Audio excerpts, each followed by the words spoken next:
Bonjour et bienvenue pour un nouvel épisode des femmes à l'époque. Je suis de nouveau avec Emma. Je suis trop contente de faire cet épisode. On vous a écouté, le mot viking est revenu un nombre incalculable de fois. Donc aujourd'hui, nous allons passer 24 heures dans la peau d'une femme au temps des Vikings. Et pour cela, j'ai la chance de me retrouver au parc historique Ornavik qui se situe en Normandie. Il faut savoir que ce parc retrace les peuples scandinaves arrivés en France, à qui on a cédé des territoires du coup en Normandie. Et d'ailleurs, la Normandie s'appelle Normandie parce que c'est les Normands qui étaient en Normandie. Elle vient de l'apprendre, ça me fait. Je suis ravie. Ouais. Vous allez voir, j'ai monter d'un niveau cette vidéo car nous n'allons pas être seuls. Il va y avoir aussi un historien qui va nous apprendre des choses, vous apprendre des choses. J'aime ce format parce qu'on s'éclate vraiment et en même temps on apprend des choses. Et c'est un peu une ode à la femme, c'est ça que j'aime. En vrai, ce format, je trouve ça trop cool parce que ça permet vraiment de mettre un peu plus en lumière les femmes à travers l'histoire parce qu'on a l'impression qu'en fait, à part faire à manger et faire des gosses, on n'a eu aucune utilité jusqu'à il y a 20 ans quoi. Là, on va voir plein de trucs, vous allez voir, un peu stylé, un peu badass. Le peuple, les peuples vikings, ça n'existe pas. Le peuple viking n'existe pas. Viking, c'était une manière de vivre, une manière d'être. C'était la recherche de célébrité et de richesse. Les youtubeurs. Franchement, c'était les youtubeurs de l'époque finalement. Enfin bref, c'est parti pour découvrir tout ça. Let's go. J'ai hâte. Bah, du coup, on va devoir changer de tenue. Ah oui, parce que comme vous le voyez, là, ça ressemble pas trop à un viking. Là. Ça, ni à une scandinave, ça ressemble à... une meuf de maintenant quoi. Allez, c'est parti, let's go.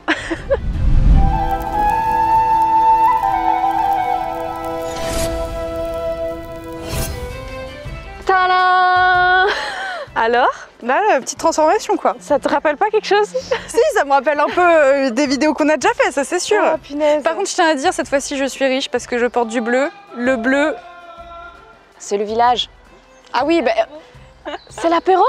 Oh, cool! Alors, il faut savoir que je t'ai attribué un rôle dans ce petit village. Tu es la Volva. Un rôle qui me sied si bien. Exactement, parce qu'on peut dire que c'est un peu la prêtresse. C'est une sorcière. Si on veut te voir pour des conseils, des rituels et tout. Et il faut savoir aussi que tu es très respectée. Précision, je suis une apprentie Volva. Ah oui, petite précision, nous allons avoir une vraie Volva avec nous parce qu'on avait envie d'en savoir un peu plus sur ce rôle-là. Et moi, je m'appelle...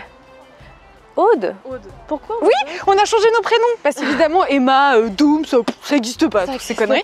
Donc je vous présente Aude. Je m'appelle Aude. Et moi, c'est Astrid. Astrid. Ça me va très bien, je trouve. Et moi, j'ai décidé que je serais une fille de... Putain. Je suis une fille de grande famille qui rêve de conquête, qui rêve d'être en fait un peu une viking quoi. Je veux la richesse, je veux la célébrité, je veux explorer le monde. C'est pas trop du RP, c'est vraiment toi quoi. Et à travers, comment dire, ces 24 heures, on va aussi découvrir les activités. On va vivre une journée avec les Scandinaves quoi. Exactement, en tant que femme, même si on a un peu nos titres à côté à respecter quoi. Je me permets de vous dire quand même, vous en foutez complètement, mais mes ancêtres étaient scandinaves, je me sens vraiment très bien quoi. J'adore, j'ai l'impression d'être avec mes arrière. On s'en branle. Pour le coup, on va vraiment casser les clichés par exemple de la série Viking, que j'adore cette série, mais c'était pas comme ça. Lagertha est un mythe plus qu'une légende en fait. Allez, on va aller découvrir une activité madame. On va manger? Non, on va pas manger, on va découvrir le knit. Le knit? C'est quoi le... Eh ben viens avec moi ma petite Emma, dans notre petit village. Oui, bien sûr. Attends Emma. Qu'est-ce que c'est? Bah, je sais pas. Mais si, il y a un truc là. Mais si. Qu'est-ce que c'est que cette sorcellerie? Est-ce que c'est de toi? Est-ce que c'est toi? C'est de ta hutte? Aude, je tiens à vous dire que ce n'est pas moi. Et aucune Volva du village n'a fait une chose pareille. Hop. Bah écoutez, c'est le sponsor du jour. Merci beaucoup à Xiaomi de sponsoriser cette vidéo. Je vous en parle car ça peut fortement vous intéresser. On se retrouve 2 petites minutes dans mon bureau pour vous parler de ce nouveau téléphone de chez Xiaomi. Je vous présente le 14T. Vous allez enfin pouvoir capturer la nuit. Non, mais ce que je veux dire par là, c'est que généralement, les photos en basse luminosité, ce ne sont pas les meilleures. Du coup, c'est bête parce que tu peux louper des moments que tu voulais immortaliser avec ta famille, ton crush, tes amis, bref. Eh bien, les caractéristiques du Xiaomi 14T permettent d'avoir des photos stylées grâce à la triple caméra Leica avec 4 longueurs focales, l'objectif Leica Summilux, et c'est ce qui est parfait pour les photos de nuit. Petite information intéressante sur ce téléphone aussi, sachez qu'il faut compter 44 minutes pour que votre téléphone soit chargé complètement, grâce à l'hypercharge. Et si je vous parle de ce téléphone aujourd'hui, c'est qu'il y a actuellement une offre chez Orange. J'espère que j'ai votre attention parce que c'est une offre super sympa. Déjà, vous avez un bonus de reprise de 100 €. Le prix du Xiaomi 14T avec forfait 200 Go est à 1 € pour les anciens clients Orange et de 29 € pour les nouveaux clients Orange. Et c'est pas fini, vous avez une Xiaomi Watch 2 à 29 € au lieu de 199 €. Je me suis dit que ça pouvait potentiellement vous intéresser et je trouve l'offre vraiment cool. Je n'en ai pas fini avec ce téléphone, on se retrouve un peu plus tard dans la vidéo dès que la nuit commence à tomber pour voir de quoi il est capable. Avant de vous décider, je me doute que vous avez envie de voir la qualité des photos de nuit. Je ne sais pas pourquoi je parle comme ça, mais on retourne dans la vidéo. Dans tous les cas, je vous en parlerai un peu plus tard parce qu'on va le tester de nuit. Parce qu'il a une spécificité Oui, quand même, c'est exactement. qu'il fait des super belles photos de nuit. Exactement, donc on va se prendre en photo, nu, et on verra comment ça fonctionne. Pas nu. Ah, ok, d'accord. Bon allez, on va faire notre petite activité. L'autre a réalisé ses fantasmes en OP. Bah bien sûr, hein, faisons ça. Que représente le parc Ornavik dans l'histoire des Vikings et de la Normandie? C'est un parc qui permet d'expliquer justement l'histoire de la naissance de la Normandie avec ce chef viking qui s'est installé ici en Normandie. Donc on va d'abord traverser un village carolingien, donc les locaux, parce que les Normands ne descendent pas 100% des Vikings, il y a un peuple local. Ensuite, il y a le campement des Vikings, où là on va apprendre vraiment quelle est la vie des Vikings, des Scandinaves. Et puis plus tard, vous allez aussi découvrir, 100 ans après, qu'est-ce qu'a donné le mélange entre les locaux et les Vikings. Le duché de Normandie puissant, plutôt autour de la période de Guillaume le Conquérant. Donc ici on se place plutôt dans deux temporalités. Autour des années 900, avec les Francs et les Vikings, et puis un peu plus tard, autour des années 1000, avec le troisième village qui est en construction actuellement. Nous allons découvrir une petite activité, ma très chère Astrid. qui était répandue. Que faites-vous, très chère? Je sais pas comment on doit parler. On est RP. Comment on parle en fait quand on est scandinave finalement? Bon, on est courtois en général. Vous êtes courtois? Je fais des bracelets. Oh, Ah, alors ok. ça m'intéresse. Voilà, je fais des bracelets comme ça. C'est sympa. Ah, d'accord, ok, c'était des bijoux répandus en fait. Oh, Je préfère l'or, waouh. personnellement. Non, moi l'or me va bien en fait. J'aime. L'or. Oh, mais c'est magnifique ce que vous faites, mais vous avez un don. Non, c'est tout simple. En une demi-heure d'apprentissage, Une demi-heure d'apprentissage? Et combien ça coûte? le fil, ça vaut presque rien. C'est la main-d'œuvre qui coûte cher. C'était des bijoutiers, après ils vendaient leurs bijoux contre autre chose. Ils faisaient du troc en général. Ou bien quand c'était en argent, on allait chez le marchand, on mettait ça sur une balance, comme c'était de l'argent, on payait en poids d'argent. D'accord. Moi je trouve ça fou de me dire qu'il y avait déjà cette conception de De bijoux. l'esthétique et tout. Ouais, de l'esthétique. Parce que quand on avait de l'argent, il fallait le faire voir. On mettait des pendentifs, des colliers. Et plus on en avait, plus on avait d'argent. Voilà. Après, il y a les galons aussi. C'est vrai qu'on a des galons, c'est oui, exactement dans notre Et les galons, tenue. plus ils sont larges, c'est-à-dire plus on a d'argent. Faut pas croire, mais il y en a deux. C'est très large. J'ai beaucoup d'argent. Ah mais attends, mais moi je suis miskina quoi. Plus il y a de tours et plus on a d'argent. Ah ouais, attends, je vais refaire des tours. Ah non, s'il y a du rouge et du bleu, ça veut dire que j'ai encore plus d'argent. Et du coup, aussi bien hommes et femmes pouvaient faire ça pour le coup. C'est surtout les hommes qui faisaient les bijoux. D'accord. Et qui les portait? Oui, parce que ça servait de monnaie d'échange. Après, il y a eu des pièces, voilà, en argent. Oh, ils sont magnifiques. Il est PS, pardon, j'ai bugué. Et pareil, on mettait sur la balance, et quand il y avait trop d'argent, on coupait la pièce. Et il le faisait comment? C'était des pièces frappées? C'était Oui, c'est gravé? oui, avec un poinçon, oui. Ok. Alors, le knit, ça veut dire tricot. Donc, on commence par un bout de bois cylindrique, et après, on va installer des boucles. Comme ça. En général, plus simple, on en met 6. Donc là, j'ai commencé. Hein. Le but du jeu, c'est de faire des boucles. Alors, je prends le fil et je vais le passer dans la boucle là, à côté. On tire gentiment. Dès qu'on voit un nœud, on arrête, on le retire. Voilà, on laisse une petite boucle et on fait ça. D'accord. Et puis on continue, on recommence. Donc on resserre gentiment. On fait bien ça pour bloquer la boucle. Voilà, et on continue. Mais toujours au même endroit ou on tourne là, vous tournez là? Oui, on tourne.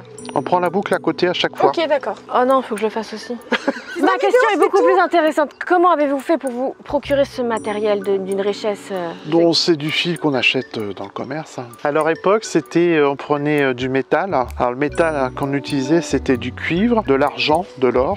C'était un métal qu'on mettait en fusion. On les passait dans les filières. C'était ingénieux. J'en perds T'as ma voix. plus de voix ou c'est comment? J'en perds ma voix. Faut savoir que pour faire un bracelet, il faut compter 4 heures. Ah bon, attends, faut une demi-heure pour apprendre et 4 heures pour faire ça. Et vous savez, on va faire comme ça. Hop, comme ça. Tu gâches pas tout, hein. Non, t'inquiète. Mais je trouve ça surprenant que c'était les hommes qui avaient... Les bijoutiers, oui, en général. Ouais. Les femmes, elles vont faire du galon, par exemple. C'est normal s'il est un peu tordu comme ça? On va ruiner votre marché, monsieur. Mais non. Vous allez couler là, hein. Vous allez couler avec nous. Déjà, je vais vous prendre ça. Parce que j'ai des affaires à faire. Faut toujours prendre les deux dans ce sens-là. Ah, dans le sens, ok, d'accord. Ça, c'est pas mal. C'est parfait. Oh mon Dieu, t'as réussi.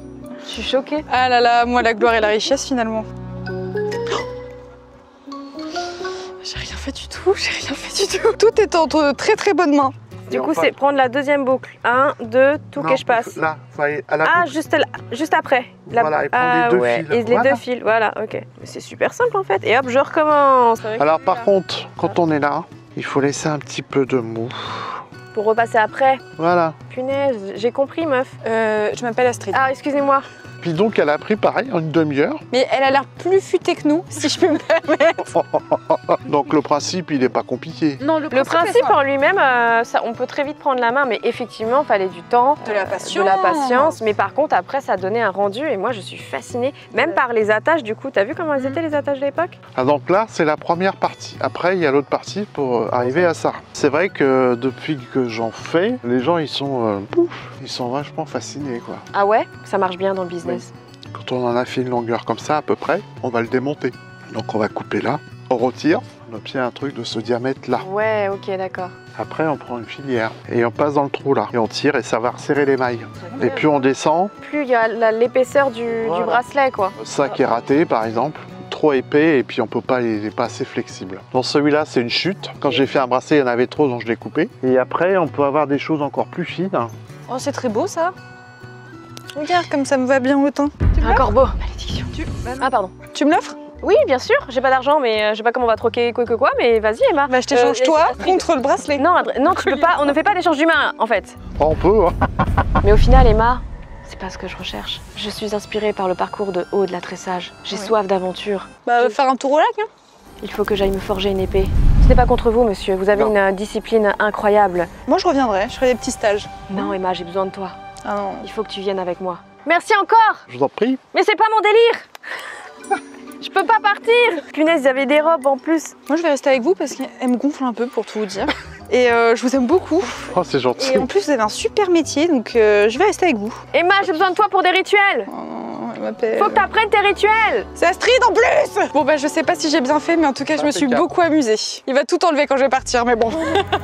Qui est Aude la Tressage. C'est un personnage très important pour l'histoire des Islandais, parce que c'est la fille d'un jarl des Hébrides, donc dans le nord des îles britanniques, qui est île au nez plat et est décédé à la fin des années 800. Puis malheureusement pour Aude, son fils aussi, Thorstein le Rouge, est mort à peu près en même temps que son père, et donc elle s'est retrouvée sans représentant légal, parce que son mari l'a répudiée. Elle est devenue elle-même chef de son clan, Renquina comme on dit. Elle a entrepris de la construction d'un Knorr, qui est un grand bateau de commerce chez les Vikings, avec 20 compagnons, des esclaves, et son entreprise c'était de partir des îles britanniques pour aller justement s'établir en Islande, qui est une nouvelle terre colonisée par les Vikings. Et elle va s'installer à l'ouest pour remercier ses compagnons. Elle va libérer les esclaves et leur donner des terres. Elle va marier ses 6 petites filles à des chefs locaux et quelques chefs des îles britanniques. Et aujourd'hui, certains Islandais descendent encore de Aude la Tressage. À l'époque médiévale, après l'époque viking, il y a beaucoup de grandes familles aristocratiques qui descendent d'Aude la Tressage, donc une femme qui a pris les rênes de son clan parce qu'elle n'avait plus de représentant légal. Ah, Emma, Oula. il faut que je te révèle mon plan. J'en peux plus de vivre ici. Je n'ai pas envie de faire des bijoux. Je n'ai pas envie de m'occuper d'une ferme. Je n'ai pas envie de me marier. Je veux explorer le Mais monde. c'est super chouette, on a fait plein de bijoux. Non, et en plus, Emma, on peut gagner de l'argent. Emma, explorons le monde. On est nés pour ça. Le on, tu peux te le garder. Moi, je suis très bien ici. Emma, Non, écoute-moi. Il y a Monseigneur, il y a les Volva. Moi, je me suis fait un groupe de copines en plus, c'est super chouette, on non, s'amuse. Emma, j'ai vu. Petit sacrifice de Non, lapin. j'ai vu des carolagères là-bas. Il faut qu'on aille les piller. Je ne peux pas aller explorer le monde avec le peu de ressources que nous avons ici. Il faut que j'aille les attaquer, récupérer leurs ressources, prendre mon dracard et explorer le monde. Aude, deux problèmes. Regarde-toi. Quoi? Regarde-toi bien.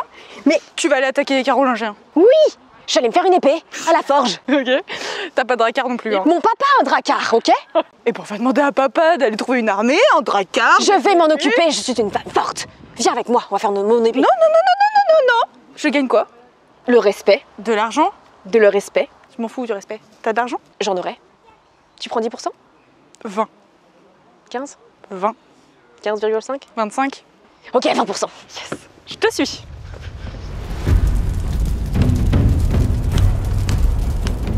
Wouhou! Bonjour messieurs!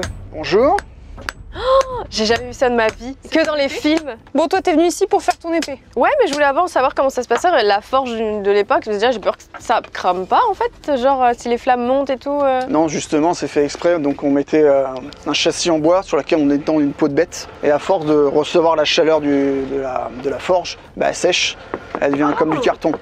Oh, je savais pas du tout. Donc, ça fait un pare-flamme naturel. Ok. Oh, mais c'est incroyable! Et puis, vous la retrempez dans l'eau, elle va redevenir souple. Ok. Et les forgerons, ils servaient à quoi, mais à part les armes, ils pouvaient faire d'autres choses? Les armes, c'est ce qu'on voit beaucoup à la télé Ouais, aujourd'hui. bah ouais, on est un peu ce Mais, cliché. 90% du temps, le forgeron va fabriquer de l'outillage. L'outillage est des objets du quotidien. Tout ce qui est chaudron, marmite, grille, poêle pour la cuisine. Ok. On va avoir des petits objets, des petits bijoux. On va avoir également pour les autres corps de métier. Certains qui font de la taille de pierre, on va avoir tous les outils de taille de pierre. Ok. Pour les charpentiers, on va avoir des types de haches différents. C'est vous qui faites les pièces? Les frappeurs de monnaie, c'est un truc encore un peu différent, Ok. mais ça découle du métier de forgeron. Et on va avoir également tout ce qui est outils pour tout ce qui est agriculture.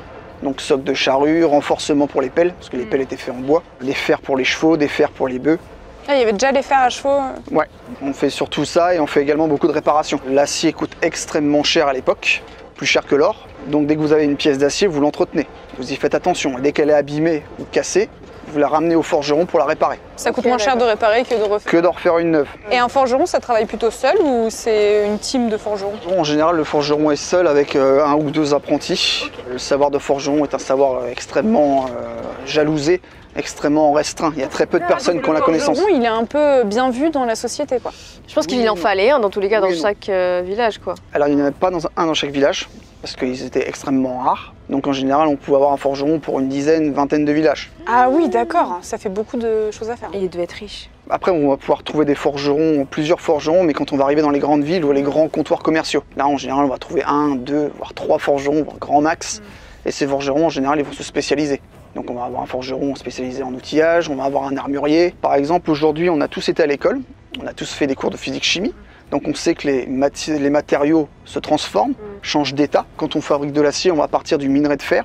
Pour le commun des mortels, c'est un caillou. Mais le forgeron, lui, il sait que c'est du minerai, il va pouvoir le transformer, en faire du fer, en faire de l'acier. Et cet acier, il va pouvoir faire des outils avec. Quand vous passez de l'état du caillou au fer, puis à l'outil, en passant par le feu, l'air et l'eau, c'est assimilé à de la magie. Donc on a le côté magie, folklore, qui fait que les forgerons sont mis un peu à l'écart. La deuxième raison aussi, c'est que les risques d'incendie. Donc en général, les forges étaient excentrées un peu des villages. Et c'est un métier qui s'apprend de fils en fils? Enfin, de père en fils plutôt? Ouais, c'est un métier qui est transmis en général aux enfants. Et quand vous n'avez pas d'enfants, c'est transmis à un apprenti. Il y a également la femme du forgeron qui va aussi forger. Quand vous avez les hommes qui partent en raid, en général, ils emmènent un charpentier, ils emmènent un forgeron avec eux pour tout ce qui est réparation au niveau du bateau, récupération de l'équipement, de l'armement. Parce qu'en général, ils partent plusieurs mois. La femme forgée à la place du forgeron, parce que la vie du village continue à vivre. C'est pas parce qu'il y a 30 hommes qui sont partis que le village ne vit plus. Donc il faut continuer à faire vivre le village et à continuer les activités. Surtout que là, en général, les forgerons ont beaucoup de travail. Vu qu'il y a un forgeron pour une dizaine, vingtaine de villages, il part de sa forge et il fait une tournée des villages pour prendre les commandes et ramener les commandes qui ont déjà été faites. C'est un peu Amazon de l'époque finalement. Pour la partie métallurgie surtout. Ouais. Mais par contre, ouais, je savais pas que les femmes prenaient le relais.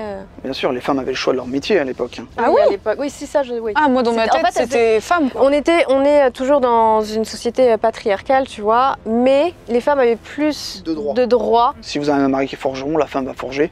Si vous avez un homme qui est fermier, la femme va être fermière. Après, elle va apprendre plein d'autres métiers en tant que tel, parce que l'hiver, forcément, il n'y a pas de culture. Il y a les animaux à s'occuper, il y a du bois à couper, il y a du tissage, des réparations de vêtements. Donc elle va savoir tisser, elle va savoir se travailler la terre, s'occuper des animaux. Eh ben, c'était trop intéressant. Intéressant, mais je vais devoir vous piquer votre forge. Je vais devoir me faire mon épée. D'accord. J'ai un raid à Il se mener. fout un peu de ta gueule si je peux me permettre. Ce n'est pas drôle du tout. Transforme le caillou en fer et le fer en épée. Tu te moques beaucoup trop de moi, Emma. Oh, j'ai hâte de voir l'épée impressionnante. Hein. Astrid. Immense épée pour aller tuer les Carolingiens.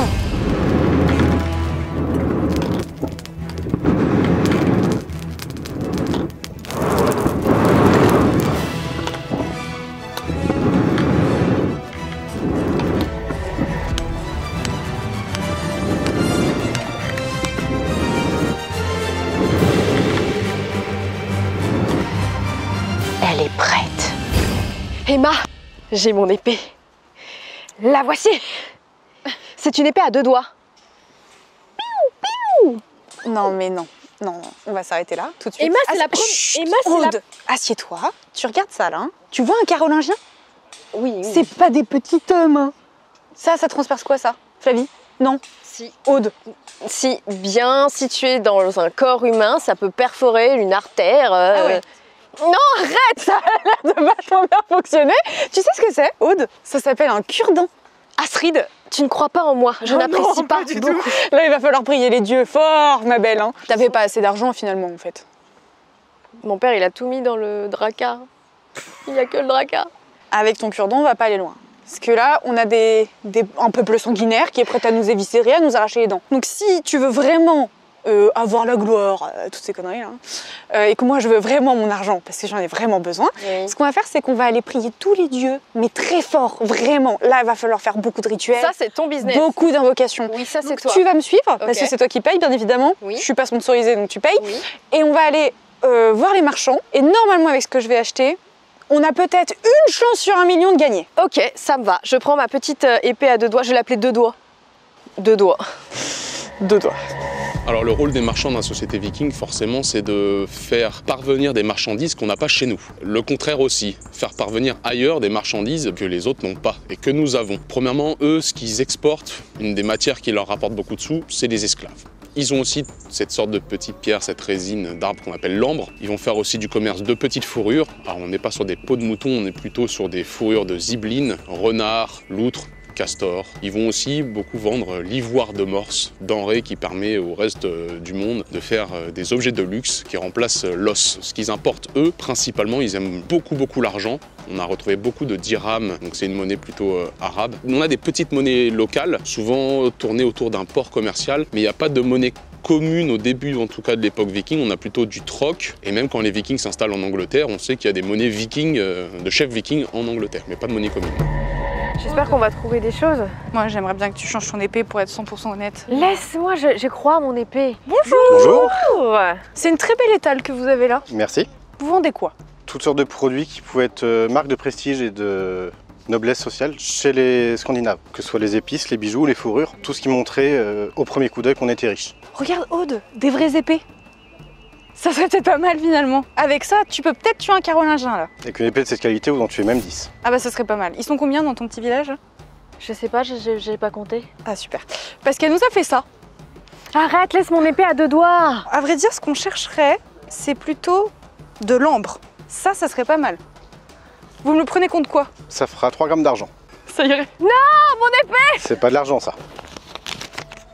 Vous prenez le... C'est quoi ça? C'est pour allumer le feu? Non, c'est de la monnaie. De la monnaie, de l'euro. Oui, mais c'est pas de l'argent ça. Ça c'est de l'argent. Mais ça vaut très cher. Ah, effectivement, c'est rouge, ça a l'air de valoir cher. Ah oui, c'est de la teinture Donc, on rouge. peut peut-être faire du troc. Ça vaut pas 3 grammes d'argent ça. Ah bon, bah... Ça irait. Ouais, éventuellement. Ah bah Ah, vas-y, vends ça. vends ça, ouais. T'as vu qu'est-ce que je dois faire pour toi quand même? Merci. Eh bah tenez mon brave. Merci. Eh bah merci beaucoup. Me voilà bien. Ok, Je sens intérêt à marcher et qu'on va les avoir ces carolingiens. Hein. On va les prier tous les dieux de la galaxie là. Super, merci beaucoup monsieur. De rien. Au revoir. Au revoir. Il faut savoir que le peuple scandinave était très propre Oui. par rapport aux chrétiens. Je viens de découvrir, et je trouve ça fou, que la pince à épiler, un cure-dent, Cure-ongle, cure-oreille. Cure-oreille carrément. ça existait en fait. Et je trouve ça dingue. Je pensais qu'en les peignes et tout, mais déjà, les pinces à épiler et tout, c'est qu'ils avaient le souci du détail du, Ouais, du poil imparfait quoi. Et ce que le marchand avait la gentillesse de nous expliquer, c'est que du coup les chrétiens leur ont reproché aux Scandinaves d'être trop propres pour séduire les dames. Même aujourd'hui l'hygiène c'est important. Et ils vendaient quand même des épées du coup. Les épées étaient souvent importées parce que le métal dans les pays scandinaves était de mauvaise qualité. Donc on importait soit des lingots de métal, soit directement des épées forgées. Mais j'imagine même pas le prix, le troc du coup d'une épée, qu'est-ce qui pouvait être équivalent à... De mémoire, c'est 3 esclaves hommes ou 3 chevaux. Ah oui d'accord. Oh bah j'aurais pas pu même là. bah t'en as pas 3, hein, t'en as qu'une hein. J'ai pas d'esclave, j'ai pas de cheveux. Ah ouais. Non, une c'est moins cher encore. L'homme esclave vaut environ 300 grammes d'argent, la femme n'en vaut que 200. Les esclaves justement à l'époque ils servaient à quoi? C'était vraiment juste pour faire du travail ou? Ça peut être pour le travail, ça peut être pour le divertissement on va dire. L'homme va plutôt être utilisé au champ, ce qui fait que jeune il a beaucoup de valeur, il est vigoureux, il va avoir de l'endurance. En vieillissant il va perdre en valeur. La femme par contre c'est plutôt pour les travaux ménagers ou le tissage. Elle va gagner en prix avec l'expérience. Comment on se retrouvait esclave? sur un pillage quand on se fait capturer. Ah d'accord, ok. Que ce soit dans les pays baltes, chez les chrétiens, chez les arabes, on peut aussi directement en acheter sur les marchés. Bah c'est ça que je vais aller faire chez les Carolingiens, j'ai trouvé des esclaves. C'était un vrai collier pour esclaves. Oh là là là là, mon Dieu. Ah ouais, et puis on Ça les fait tenait bizarre. comme ça. Alors ça c'est plutôt pour les transporter Oui. d'un point A à un point B. Peut-être les accrocher Tu les attachais quelque entre eux. Ça peut être essayé. part. Non, non, oui, bon, c'est... Ah ouais. Chaud. Oh là là là là là. Ça fait bizarre quand même de se dire... Moi je vais l'essayer. Ah ouais, non mais quel enfer, il Et se après, tirait on a un comme cadenas. ça. Ça va aller. C'est un cadenas de l'époque. Moi, regarde le truc. Donc là c'est la clé qui va avec le cadenas. La clé, ouais, c'est... Et ça, on l'avait retrouvé à l'époque, ça. On a des cadenas d'époque qui ont été retrouvés. Incroyable. Et donc c'est encore plus vieux les cadenas parce qu'on a hérité ça des Romains Ok. qui avaient d'autres systèmes et une idée similaire. Et les cornes de cerf, c'était juste pour la décoration? Là c'est du chevreuil. Ah, du chevreuil. Ouais, c'est du chevreuil. Ça peut servir à faire des bijoux, des pions de jeu, D'accord. des boutons. C'est le plastique de l'époque. Ok, d'accord. Et les pots, tout le monde en avait ou c'était juste pour les riches? Si on va sur du mouton, tout le monde peut en avoir, ça peut servir de couverture. À l'époque, les peaux préférées des Scandinaves, ça va être le castor, l'écureuil ou la martre. Donc là, il va vraiment falloir qu'on trouve tout pour le rituel. Bah on va... Sinon, elle va J'ai confiance en toi. J'ai oublié, j'ai un cours de runes. On doit y aller. Mais oui, je suis apprenti Volva, faut Ah, j'ai- absolument... j'ai- Viens là, on va faire le cours de runes. Ok. Bonjour. Bonjour. Bonjour. Complètement failli vous oublier finalement. Ah oui, c'est bien toi Astrid. Oui. Oui. Et est-ce que tu as bien révisé pour le cours de runes là? Ah, et donc si je te demande d'écrire ton prénom, là tu vas pas... C'est un espèce d'alphabet de runes ou pas du tout? C'est totalement un alphabet, il y a 16 lettres pour écrire notre langue qu'on appelle le norrois. Alors il faut savoir que chaque lettre, on les prononce. Donc toi tu t'appelles Aud, donc pareil, je vais écrire toutes les lettres. Toi Astrid, bah, il faut que tu mettes le A aussi, le S, juste là. Ouais. Puis après il faut que tu mettes le T, qui est juste là, Ouais. le R, mais là je vais te laisser choisir un R. Moi, j'aime bien celui qui est comme ça parce que c'est un symbole d'abondance en même temps. Moi je dis que c'est celui d'en haut parce que c'est un petit R et là c'est un R majuscule. Ce R là, vous pouvez l'oublier tout de suite pour écrire vos prénoms. Toi tu t'appelles Astrid, ça va pas être un D, mais plutôt cette lettre là, parce que ton prénom est un prénom qui s'écrit avec V. Donc j'espère que ça vous a pas perdu. Non, ça va. Est-ce que vous voulez qu'on apprenne le nom de chaque lettre ensemble? Oui, la première c'est Féu. Mon arrière-arrière-grand-père, peut-être qu'il prononçait Féu. Moi, je la prononce Fé. Fait. Fé, c'est pour le F. Ça, c'est le OUR. Our. Donc c'est pour le U ou le O. Il y a des runes qui veulent dire la même lettre. Comment est-ce qu'on fait pour savoir de quelle lettre spécifiquement on parle? En fait, quand on l'écrit, on connaît le mot. Donc on en déduit avec les autres runes assemblées ensemble. Vous Ok. prononcez O en écrivant E-A-U. Le T et le D, on le prononce avec la même partie de la bouche. Donc forcément, on ne s'est pas embêté à avoir deux lettres pour ces sons-là. Ça, c'est pour le F.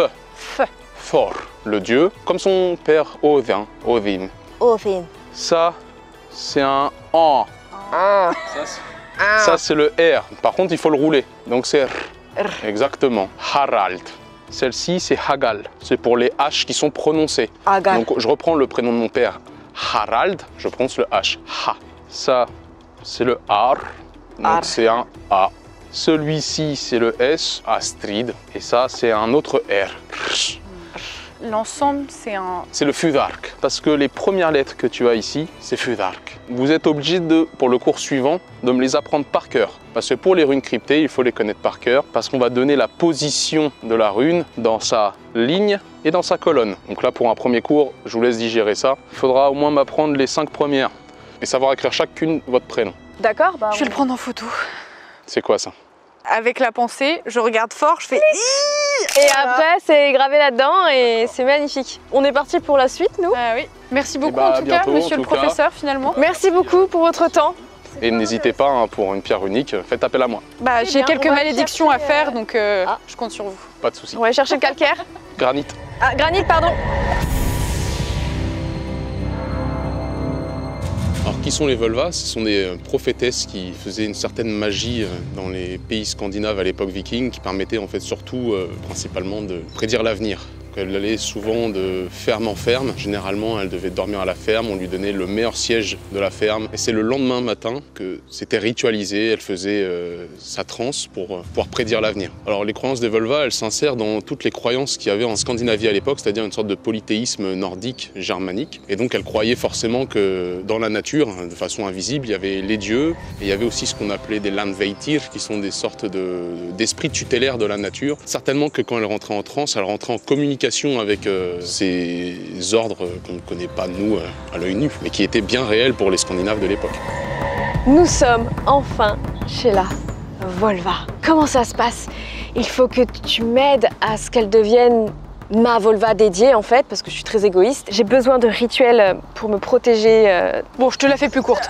Elle doit partir au combat, elle est nulle, vraiment très nulle. Okay. Elle a une épée. Arrête de parler de mon épée, ok? Bon, elle a une épée comme ça. D'accord. Voilà. Et elle espère vaincre un village entier de Carolingiens. Donc on est désespérés. Okay. Là, il va falloir que tu me formes pour que tous les dieux soient de notre côté, pour qu'elle essaye au moins de pas mourir. Alors déjà, est-ce que tu as des questions un petit peu, si tu veux qu'on parle un petit peu de la Volva, ce qu'elle fait? Oui, moi je suis trop curieuse. Pour vous, c'est quoi déjà? Une sorcière. J'aurais dit prêtresse. Prêtresse, je préfère en tout cas, mais en tout cas, ce sera plutôt effectivement surtout voyante. On va la voir vraiment pour savoir son avenir, mieux appréhender du coup ce qui va nous arriver et faire en sorte que...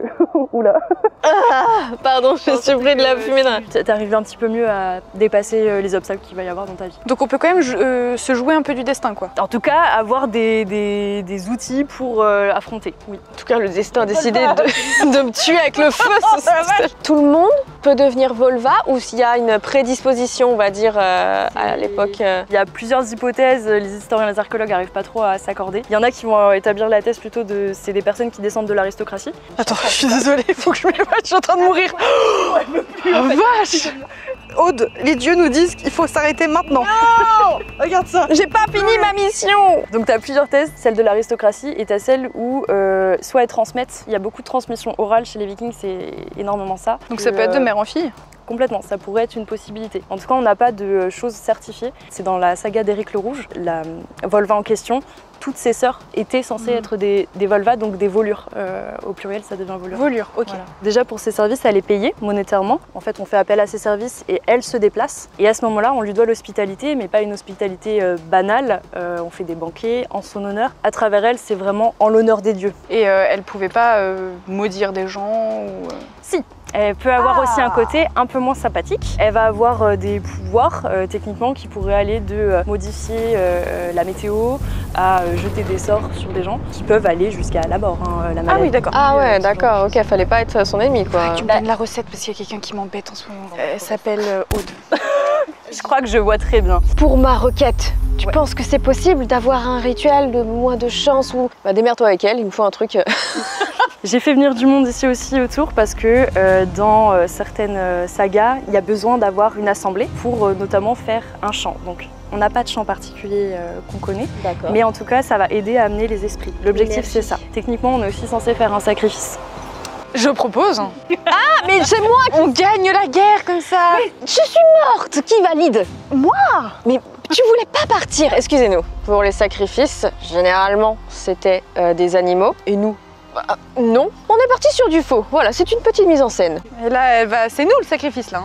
Alors, on a connaissance que dans les sacrifices et dans les rituels, elle avait tendance à prendre des breuvages. Là, c'est du jus de pomme. Elle avait tendance aussi à mettre différentes choses qui pouvaient être psychotropes, donc altérer l'esprit pour plus facilement rentrer en transe. Le cannabis, en vrai, il y en avait déjà qui étaient utilisés. Soit le manger, le mettre dans des sortes de breuvages. Et ensuite, il y avait aussi la jusquiame noire, donc ça c'est une baie. Là, je fais semblant d'en mettre du coup, mais qui était utilisée en thé.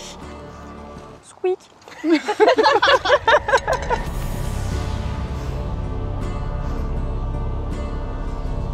Les sacrifices, l'objectif ça va être ça, vraiment de faire des offrandes pour les dieux, donner du sang aussi aux dieux. Du faux sang? Ceci est une reproduction. Les dieux qui sont représentés, c'est qui?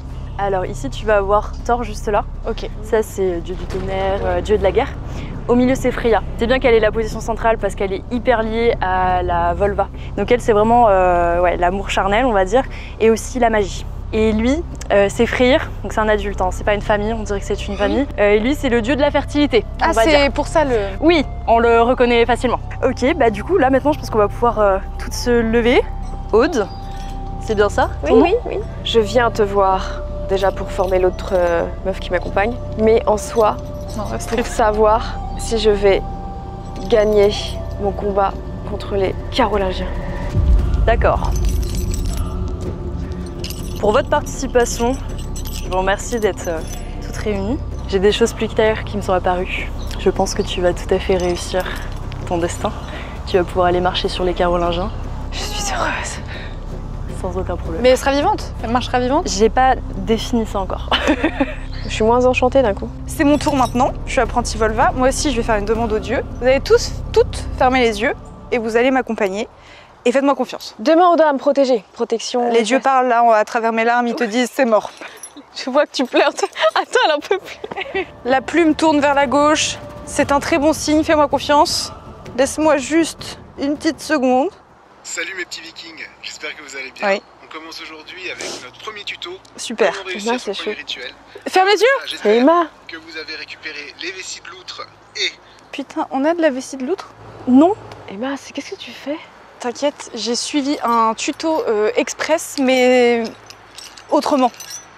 Ok.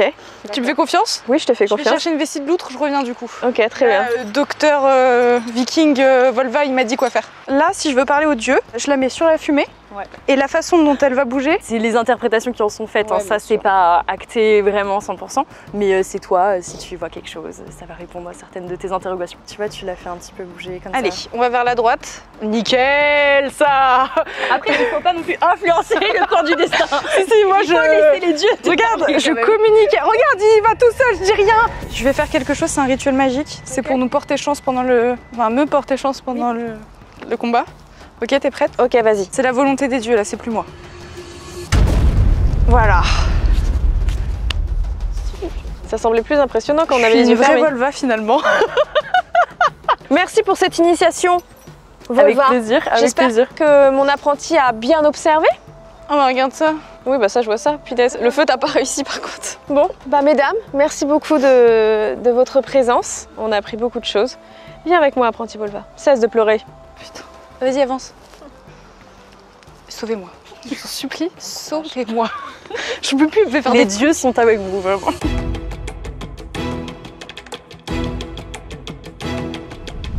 Découvrons une nouvelle activité répandue chez nos petits vikings. Alors ici, on est en train de tisser ce qu'on appelle un galon. Donc les galons, en fait, c'est une sorte de tissage. Là, vous les avez en ceinture. Alors les ceintures, c'est encore quelque chose qui fait beaucoup débat. Mais sinon, en tout cas, ce qu'on sait, c'est qu'on pouvait soit les utiliser comme ornement. Sinon, on peut aussi les coudre sur les manches. On peut en prendre un petit, par exemple, et le coudre, en fait, tout autour. Ah, ça de fait nos manches. super joli par contre. Et donc là, c'est ornemental, mais c'est aussi pour éviter d'abîmer ses vêtements trop vite. Parce qu'une robe en lin, comme ça, c'est environ 400 heures de travail. C'était quelque chose de personnes fortunées qui avaient ça ou tout le monde pouvait s'en procurer? Tout dépend. On a des motifs qui sont plus simples que d'autres.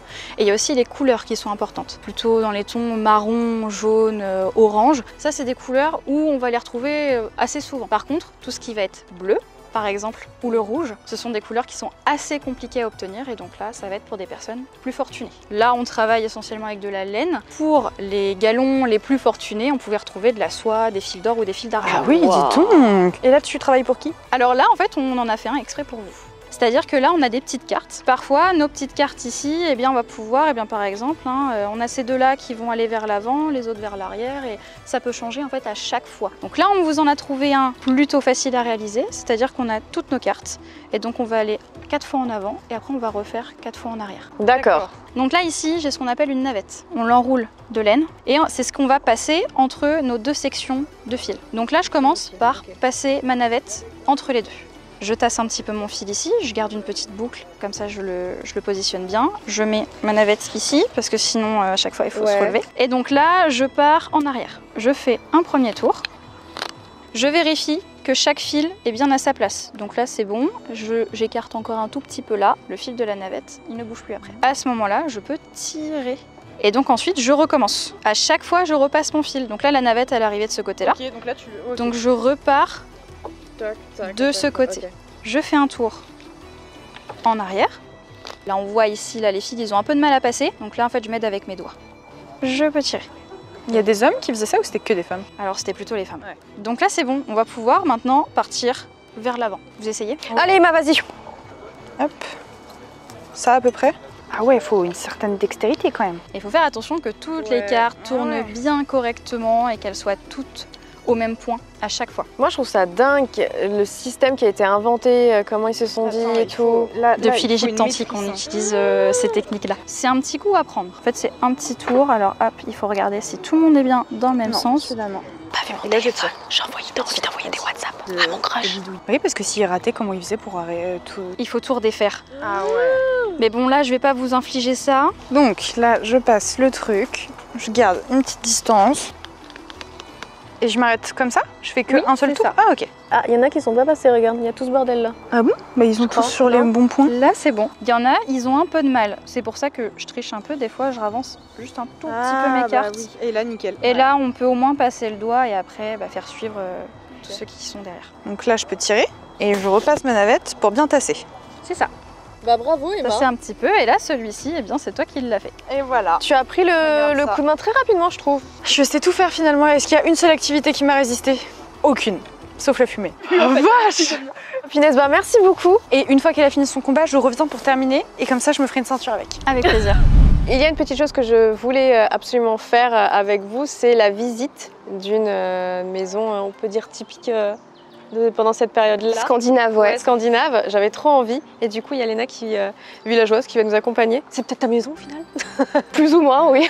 Qu'est-ce qu'on y retrouve généralement dans une petite maison de ce type? Je vois déjà, on a un lit. Enfin, un lit. Oui. Rustique. Oui, mais quand même surélevé, ça évite qu'il y ait toutes les petites bestioles au sol, etc. C'était déjà bien avancé, je trouve. Bah, en fait, c'est extrêmement bien pensé. Alors, ça paraît très rustique pour nous aujourd'hui, mais finalement, déjà, c'est un habitat en bois, sur quoi se base Ikea, toujours aujourd'hui, finalement. Beaucoup de bois, une isolation, soit on peut mettre directement de la laine de mouton entre les joints, soit ça se voit plus de l'extérieur, mais on peut faire également utiliser du torchis. C'est très pratique de ce côté-ci parce que c'est là où se trouve le foyer, et on sait très bien ce que ça donne, le feu et le bois ensemble. On n'a pas de cheminée comme on peut en avoir aujourd'hui, mais il y a quand même des trous pour l'évacuation. Et c'est très pratique quand même d'avoir une partie de la fumée à l'intérieur, ça va vraiment pénétrer dans le toit et chasser toutes les petites bestioles aussi qui pourraient envahir la maison. Ça, c'est vrai qu'on n'y pense pas, Enfin, tu te dis, ça doit grouiller de bêtes, et au final, non, la vie dedans faisait que du coup, avec la fumée, ils n'étaient pas emmerdés, quoi. Après, très peu de meubles, dans tous les cas, on n'est pas énormément souvent à l'intérieur, soit on travaille, et surtout on a quasiment toujours un métier à tisser. Ah ouais? Pour fabriquer les tenues, parce que si on n'a pas de métier à tisser, on n'a pas de tissu, on a beaucoup moins de vêtements. Ouais, la plupart des gens avaient ça chez eux pour faire leurs vêtements. Oui. Ok, il n'y avait pas de H&M et... Non, je rigole. Et là, du coup, c'est une maison qui est inspirée justement de fouilles archéologiques du côté de la Suède, encore une fois, comme d'autres d'ailleurs objets, vêtements dans le parc, du côté de Sabi. Donc c'est le principe de l'archéologie expérimentale. Le parc en fait se base uniquement là-dessus. Ça veut dire que les archéologues, eux, font donc le travail de fouille, de recherche. Ils retrouvent, ça peut être des bâtiments, des objets, des textiles, etc. Et des outils, des armes. Et nous, le principe, ça va être de retrouver en fait les techniques avec les outils et les produits finis qu'on a retrouvés. Comment on utilise les outils pour obtenir les produits terminés. Bah écoutez, c'était fort intéressant. Petite maison, on est sur, je pense un 15 mètres, 300 000 sur Paris. Super, avec la grosse porte en bois et tout, quoi. Il n'y avait pas de système de sécurité encore. Merci, du moins sur ça. Ah, c'est trop drôle, c'était le système de... Ah mais oui, tu faisais comme ça. Et voilà. Putain, incroyable. On nous voit plus, mais c'est pas grave. Merci beaucoup. Bah de rien, reviens quand tu veux. Merci beaucoup. Ça mangeait quoi les Scandinaves? Le midi, le matin, c'est des gruaux. Salé la semaine, sucré le dimanche. D'accord. Pour le petit déjeuner. Le midi, c'est pas le repas principal, c'est surtout le soir. Si on part en bateau 3-4 jours, le midi, c'est un repas très léger, c'est du hareng séché avec du beurre, du pain et de l'eau. Et là, pour ce soir, donc on va faire saumon à galette d'ortie. Galette d'ortie, apparemment, ils mangeaient ça. Alors l'ortie, c'est facile, donc on mange les feuilles. Et avec les fils, je fais des fibres d'ortie, on fait des vêtements avec. Et il y avait quoi comme légumes qui poussaient? Alors on a du navet, nous. On a du poireau perpétuel. En fait, c'est pas un poireau comme maintenant, c'est un poireau vert qu'on coupe à faire à mesure, puis qui repousse. L'oignon sauvage. Pas de patate. La patate, tomate, maïs, on oublie. Ça existait à notre époque, mais c'est de l'autre côté. Il y a des carottes? Alors nous, la carotte, c'est plutôt un légume, c'est une racine blanche, c'est une racine sauvage qu'on a plutôt importé de récupérer du bois, qu'on a importé dans le jardin. Et quand on a notre carotte orange, elle est devenue, parce qu'au Danemark, le roi aimait l'orange, Donc ils ont transformé la carotte en carotte orange. Incroyable. Et là, pour le parc, vous faites pousser vous-même vos propres légumes? Parce Tout que à ça, fait. on les trouve pas dans le commerce. Si on commence à trouver dans le commerce, Ah oui. dans les trucs bio anciens, chez les Carolingiens, il y a un terrain carolingiens. Et les Scandinaves, mon collègue, il commence à faire des petits jardins. Donc c'est des fèves aussi, on a des fèves, des pois. Ah, trop chouette, ok. Et comment ça se passait? C'est tout le village partageait un repas ou c'était chacun chez soi? Chacun chez soi. Après, il y a des banquets, des fêtes de village. Donc le Jarl invite toute sa communauté avec les gens à côté. Et il monte sa richesse en mettant de l'hydromel, qui est un liquide très rare. C'était pas genre une boisson des dieux, ça? C'est une boisson des dieux. J'espère qu'on aura plein d'hydromel ce soir, j'adore ça, la boisson des dieux. C'est prévu. Ils buvaient beaucoup? Alors de l'eau, après c'est de la bière et du vin. Et ils en buvaient tous les jours ou c'était plutôt festif? Plutôt festif. Donc c'est pas l'image du viking qui se beurre la tronche tous les soirs, c'est pas ça. Donc là, nous, on va cuisiner pour le banquet de ce soir. C'est ça. Par contre là, sur l'oignon sauvage, on coupe tout. En lamelles? Ouais, en plus fin possible. Oh bah ça me change pas de chez moi en vrai hein. On fait la cuisine encore hein. On va prendre le relais après. Merci beaucoup. Emma, elle n'a pas fini là, donne, tiens. Le couteau n'est pas le plus pratique pour la cuisine finalement. Bah si. Ah, ouais, pas plus petit que ça du coup? Non, c'est ça. Après c'est un couteau pour les poissons, donc forcément à ouvrir les phoques, les baleines. Ah oui. Ils pêchaient déjà la baleine? Ouais. Baleine, phoque, morse, parce que ça se commercialise la peau de phoque. Les dents de morse, ça. Dents, ouais. Je vais vendre ça à celui qui travaille qui fait les jeux pour faire ses pions. Eh bah écoutez, merci pour ce petit cours de cuisine. Bah de rien. On en sait un peu plus. Sur l'alimentation, ouais. Exactement, et hâte d'être au banquet de ce soir, avant la guerre.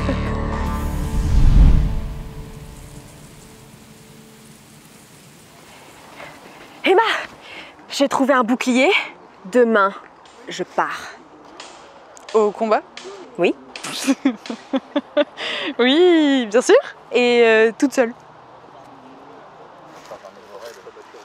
Excusez-moi les gars. Ouais. Est-ce que vous êtes dispo demain, demain matin quand le soleil il est comme ça pour aller faire un raid? Pour un raid justement, Ouais. chercher du taf, Ah justement, il y a des Carolingiens là-haut et j'ai envie de piquer quelques ressources. Bonjour. Et j'ai un super plan pour avoir des méga ressources. Ça vous intéresse? Il y aura juste un peu de sang, des petits coups de hache, d'épée, mais ça peut être sympa. Ça vous dit ou pas? Vous m'accompagnez? Ouais, les Carolingiens, ça nous connaît en plus. Ah ouais? Super, ok, trop bien. Bah je vous dis à demain les gars. En forme hein, pour dégommer hein. Ça vous dit de partir en guerre? Un raid? Pas de ouf, pas de ouf. Tu veux pas Volva? Non? Tant qu'il y a la richesse. Ouais, ça vous dit de la richesse? Un petit peu, ouais. Ok, vous êtes... un peu les caisses. Ok, vous êtes libre demain matin du coup? C'est short niveau time mais... Non, mais tu sais. Tant qu'il y a la richesse. Ok, je peux compter sur vous? Oui, bien sûr. Ok, super, bah je vous dis à demain matin. À demain matin. Merci, ça te dit? On va bastonner un petit peu de Carolingiens, j'ai vu, ils ont un truc là-bas, ils ont plein de ressources. Ça te dit? Ouais, pas de problème. Ok, bah demain matin. Pas de problème. Bah mange bien, dors bien. Allez, bisous à ta femme. Un raid, c'est le fait d'attaquer assez rapidement un village, un lieu, pour pouvoir assez violemment récupérer le max de richesse ou même juste faire une attaque qui permet de prendre le lieu. Et chez les Vikings, le raid, c'est prendre des bateaux, arriver très rapidement par un fleuve et puis attaquer. La journée se termine, doucement mais sûrement. On va avec Emma rejoindre les gens du village pour festoyer, on va dire, de notre venue, on peut dire ça. On va tous manger ensemble. Après, on va choisir notre couchette pour le soir. Vous allez voir, ça va être assez drôle.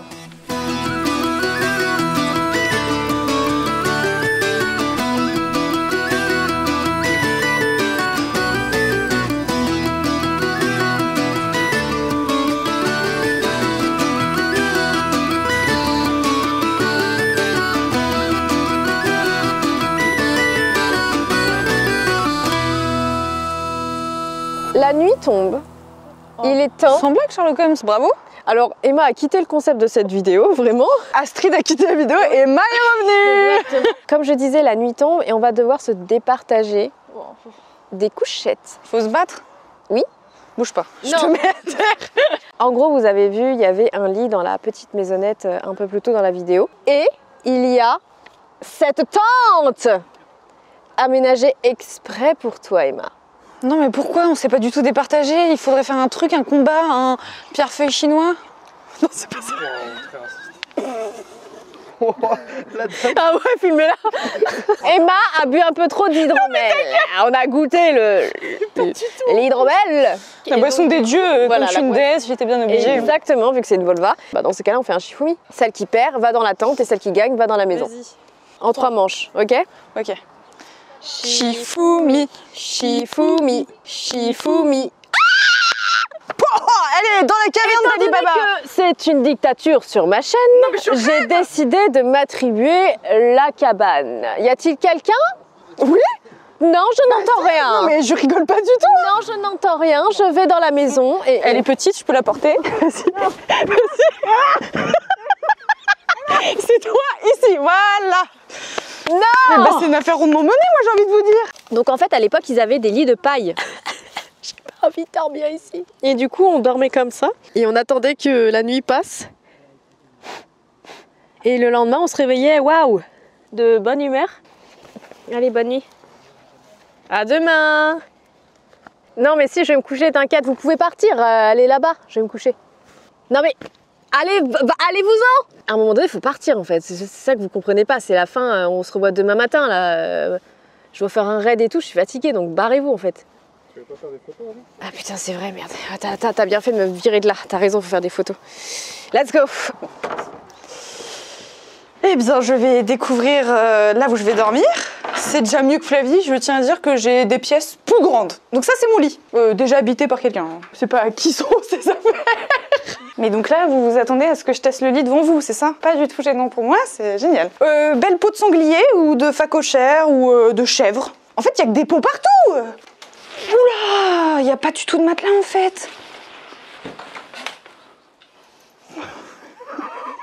C'est pour s'endormir, l'effet Drakkar, il est optimal. Oh non, vu sur les araignées, en plus, quelle horreur. Oh là là. Oh.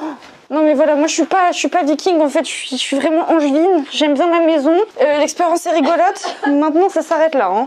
Direction l'Ibis. Pourquoi t'es là toi? Emma, s'il te plaît, je veux pas dormir dans la tente. Viens, on dort toutes les deux dans ton lit. Oula. Oula, tu fais des propositions indécentes. Non mais viens, on dort... Viens tester mon lit, tu vois. Ok, vas-y. Au moins, tu évites de te faire bouffer par les petites bêtes parce que tu es surélevé. Bien sûr. Mais c'était de la paille à l'époque, hein.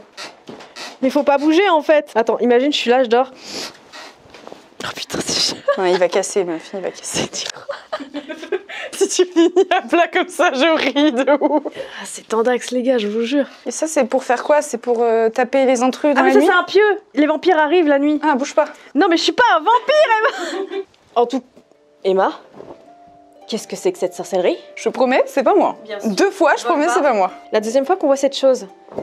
Il est temps de tester les photos de nuit. Capture la nuit avec Xiaomi. Essaye de faire les meilleures photos de moi avec ces tout de suite. Ah oui, bien sûr. Dans cette petite maison. Retrouve les femmes chaudes au temps des Vikings. Voilà, c'est ça qu'on veut, c'est de la Cléopâtre. Par contre, la qualité visage, elle est bien. J'ai passé quand même toute une journée, je trouve que ça va mon teint, non? T'es juste belle, quoi. Attends, viens, on en essaye une ici. Du coup, avec Emma, nous avons testé le Xiaomi 14T avec très peu de lumière, voire quasi pas de lumière, et les résultats étaient satisfaisants. L'IA a fait son taf. Je vous laisse regarder, vous pourrez retrouver quelques photos sur mon Instagram qui s'affiche juste ici, et on reprend la vidéo.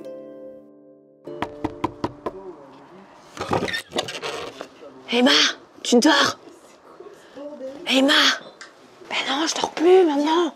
Meuf, viens, on se casse, on prend un hôtel. Emma, il fait trop froid, il fait 6 degrés, j'en peux plus dans cette vie. C'est quoi ce Emma, sauve-moi. Sauve-moi, Emma. Viens, on va à l'hôtel. Emma! Emma! Emma, on va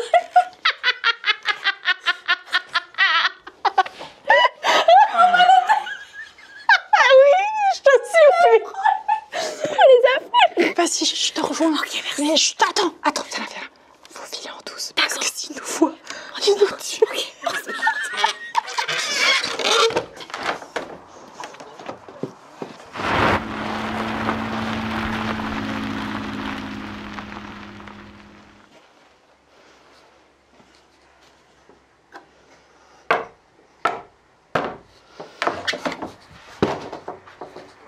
Bonjour. C'est mon bonjour du matin. Ça va? T'as bien dormi? Bah, comme tu peux le voir, regarde, je suis radieuse. Franchement, j'ai bien dormi, pas mal au dos. C'était nickel. L'immersion était incroyable dans ma tente. T'as eu des beaux d'animaux? Non. Non, non, ça, j'ai rien entendu. On m'a dit qu'il y a des sangliers pourtant. Ah ouais? Enfin, cochère, sanglier, rat. Ok, et toi, t'as entendu des trucs? Le calme. Limite, on aurait pu croire que j'ai dormi à l'hôtel, mais bon. Il est temps de vous dire la vérité. Attends, carrément, je m'assois, tellement on va les décevoir. Là. Le village se réveille, le forgeron est mort cette nuit, le loup a tué. Non mais ok, on va être sincère. C'était prévu que nous dormions sur place, mais j'ai mal évalué les températures. Non, on va dire la vraie vérité. Mes chers compatriotes, on vous a menti. On vous a fait croire qu'on allait dormir ici sous moins de degrés. Pipo, on est allé à l'hôtel, les pieds dans le plumard avec le chauffage. Je n'étais pas prévue, à vous. Mais j'ai fait la visite et tout, je t'ai dit, on m'avait montré où est-ce qu'on pouvait dormir, j'ai dit ok. Et en fait, c'est la veille du tournage où j'étais dehors et je me suis dit, mais en fait, il fait super froid. Et le problème, c'est que nous n'avions pas l'équipement. On s'est levé, il faisait 5 degrés.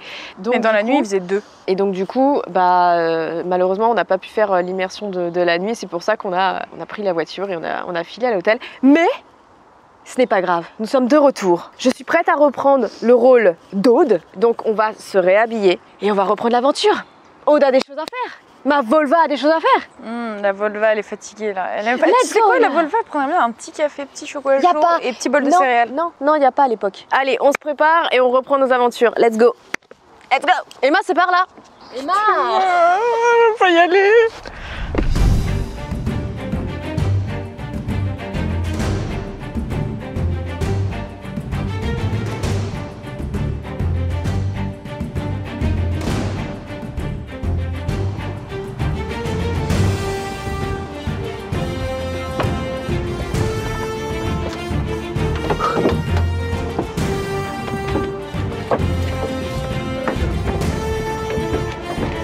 Mes frères, mes sœurs, aujourd'hui, nous sommes sur le seuil de l'histoire, prêts à écrire ce qui sera gravé dans nos mémoires. Avancez avec fierté, combattez avec bravoure. Notre peuple ne doit plus survivre, nous méritons de vivre. Nous allons triompher, mes frères, mes sœurs, en avant la victoire. Aude ? Oui. Je veux pas te couper dans ton petit délire, hein, c'est super sympa. On sort comment de l'étang ?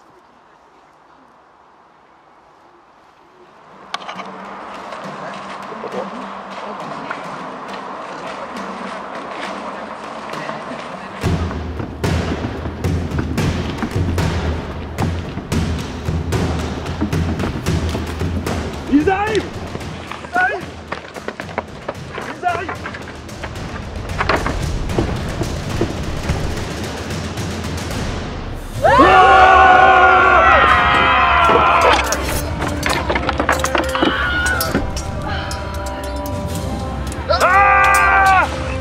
Courage, hein!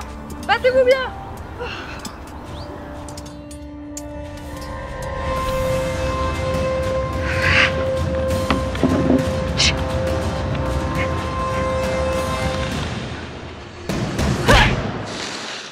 Voilà, ça sert à rien leur truc. Les gars, c'est une fin de vidéo, à la fin d'un nouvel épisode des femmes à telle époque. J'espère que tu as adoré. J'ai adoré, je me suis sentie comme chez moi. Et d'ailleurs, je vais les rejoindre là bientôt. On va les laisser se battre. Merci beaucoup au parc historique Ornavik de nous avoir accueillis. Merci aussi à Xiaomi d'avoir sponsorisé cette vidéo. J'ai adoré. N'hésitez pas à me dire dans les commentaires où voulez-vous nous voir, quelle époque on fait. On travaille vraiment dur sur cette série. Donc j'ai envie encore de step up à la limite de ce que je peux faire. On invente le voyage dans le temps et vraiment on y va. Abonnez-vous, comme ça d'ici 1 million d'abonnés on peut le faire. Surtout, je compte énormément sur vos likes et les commentaires parce que cette série me tient à cœur et j'ai besoin d'avoir votre retour pour m'améliorer sur cette série. On est exténués, c'était 24 heures hyper intenses. On vous fait des bisous. Ciao. Voilà. Moi j'y vais, Flavie. Tu vas ? Ok, salut. Attendez-moi.